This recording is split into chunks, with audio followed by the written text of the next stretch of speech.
Did you know that Google personalizes many searches by city and Also Asked is the only tool to access live People Also Ask data at city level? Try for free at alsoasked.com. Tired of SEO guesswork? Quadra's AI agent goes deeper to uncover high-impact optimizations and completes hours of SEO in minutes. Get started now. I was going to say that SEO with Fat Joe is as peaceful as this, but then the birds are all having fights. Thank you so much. I wasn't expecting that round of applause, but amazing. You are a wonderful audience. So today, I'll be talking all about app analytics. Well, in today's world, if you talk about data or if you talk about websites and apps, they are totally different. We're all on a journey to truly understand our data set. It comes from website, apps, emails. We want to understand it and we want to have all the data. But when you talk about GA4 or when you talk about apps in general, I have some astonishing numbers with me that actually tells how much app is crucial for our business. Users spend 90% of their mobile times within apps. That's a huge number. In an e-commerce world alone, users view 4.2 times more product per session in their overall mobile session within apps, and then have 3 times higher conversion rate in an e-commerce world to be mindful of. So why can't we improve this for other businesses? Why can't financial services or hospitality can have apps? They are so handy. You have your phone with you all the time, and it would be so easy, and hence why we want to track data in it. But apps are in website. We start treating them like they are the same. Website have pages, app have screens, websites, we put snippet, apps, we put something else. But no, they are not the same. We tend to believe and we tend to report incorrectly, but let that thought sink in that they are not the same. Yeah? You can have apps on your mobile, but website will have on your mobile browser, and that's completely different. That's completely different technical terms. Now, quick question. How many of you are technical engineers just like me or know your way around technicality? Oh, one hand, okay. That's amazing, no worries. I'll make this session as friendly as possible for you guys, so don't worry about it, yeah? Be with me. Oh, this is a bold statement. Well, in GA4 world, it's true. Firebase SDK. But before I talk about this, what is Firebase SDK?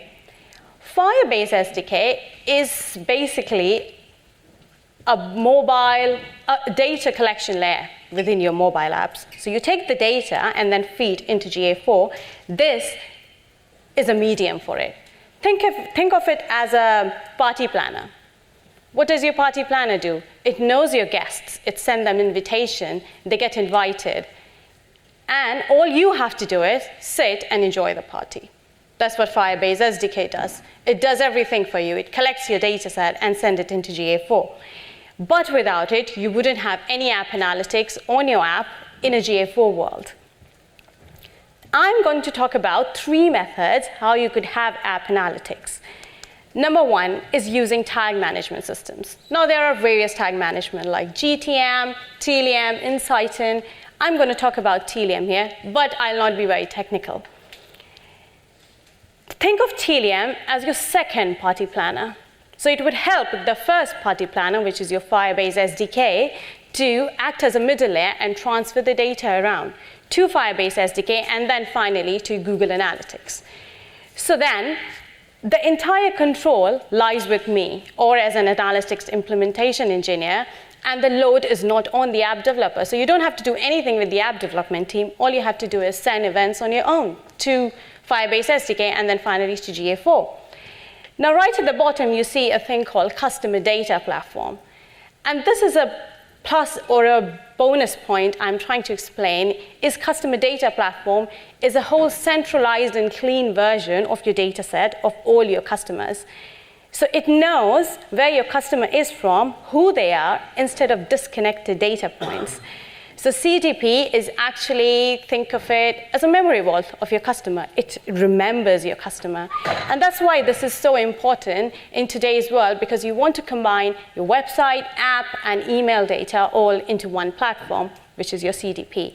And you would see that in all the other 2 methods that I talk about. But yeah, go ahead, read about it. It's very interesting for sure. Measurement protocol. Measurement protocol doesn't have too much documentation around in Google. And there's a thing about it, because by definition, it works on top of your already existing implementation. So you have Firebase SDK, and then on top of it, you have to implement Google Measurement Protocol. The documentation is not enough, and hence I personally wouldn't recommend this method. The only advantage of this method is it's a server side. So it would not have any performance overhead on your app. But what is the use of it if the data is incorrect, right?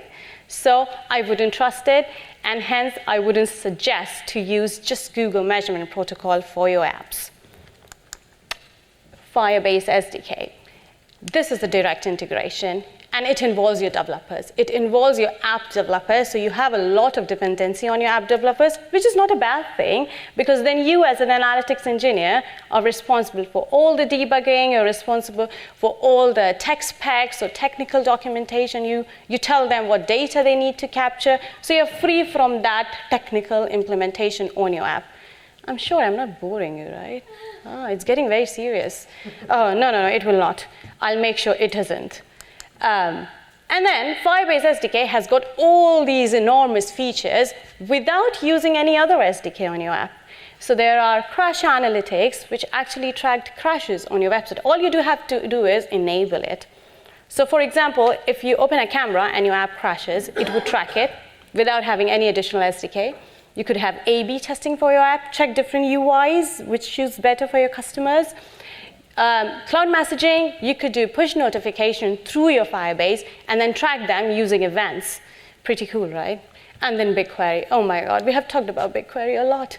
Unsampled raw data down to every parameter and whole lots of things.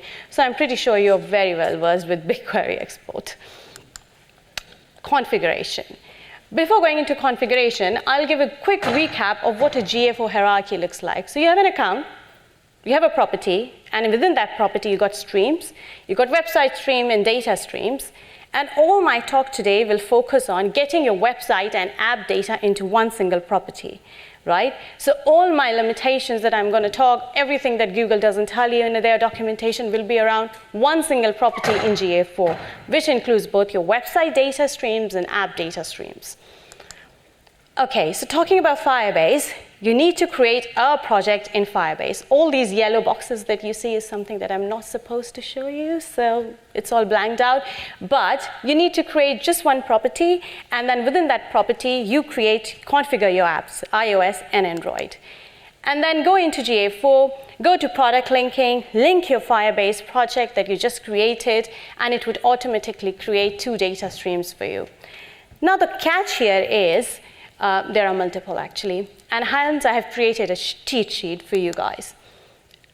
As I said, there would be one Firebase project and 2 apps because you can only connect one Firebase project to one single GA4 property.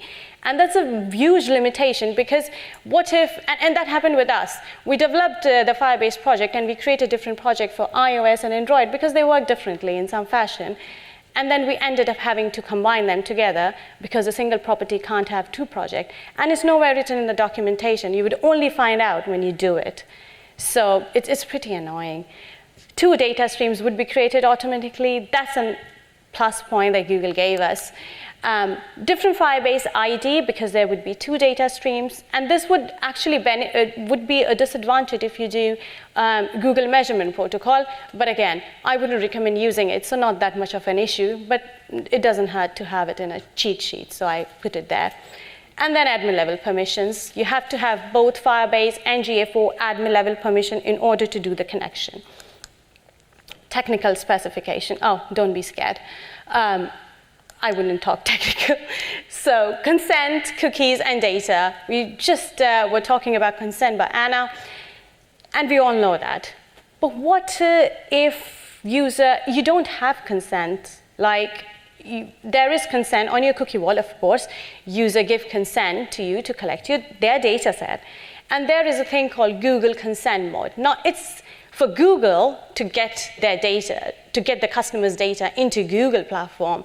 And hence, they developed a thing called Google consent mode to be compliant with GDPR.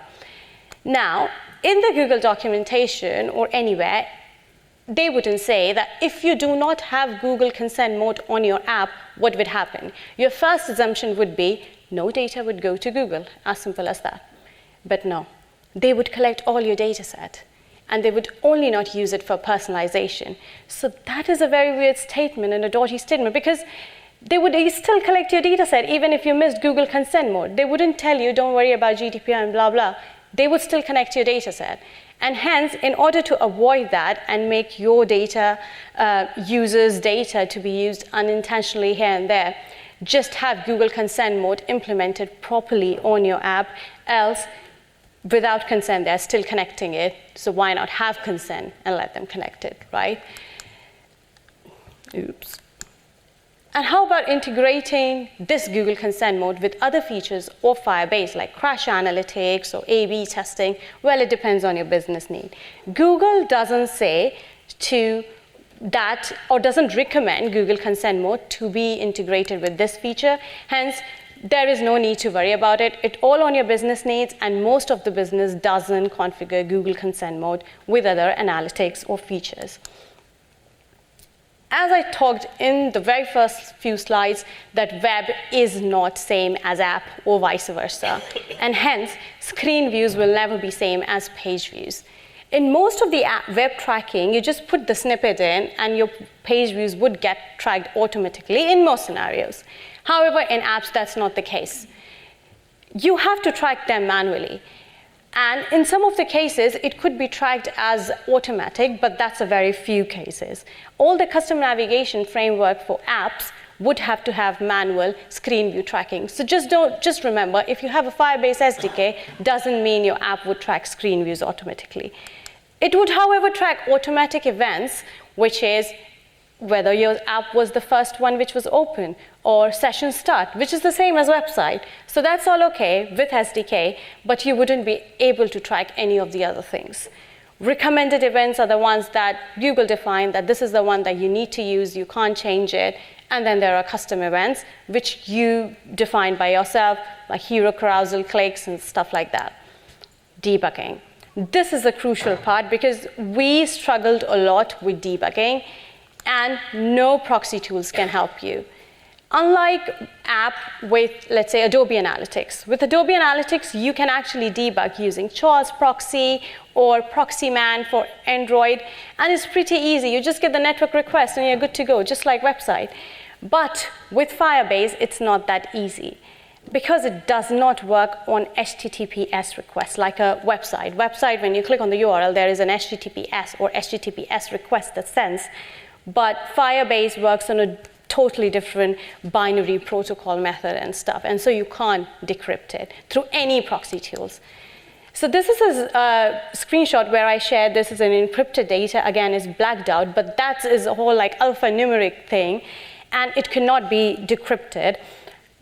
However, Observe Point has it, and they have a manual way to do it, but it's still not automated. So be mindful that you can't use any proxy tool. It will save you a lot of time because Google Doc doesn't say it. They say use debug view, and that's a good news, but it's not automatically enabled. So you have to enable it manually. I'm so sorry, there are so many caveats, but this is the easy one. You just have to run a line on a terminal and you're good to go. Documentations are available, so no need to worry. And this is how it looks like. So basically, you see number of events, how many events you click on that minute. And then there are different events that you'll see, and each event will have like this own name, and all these parameters would depend.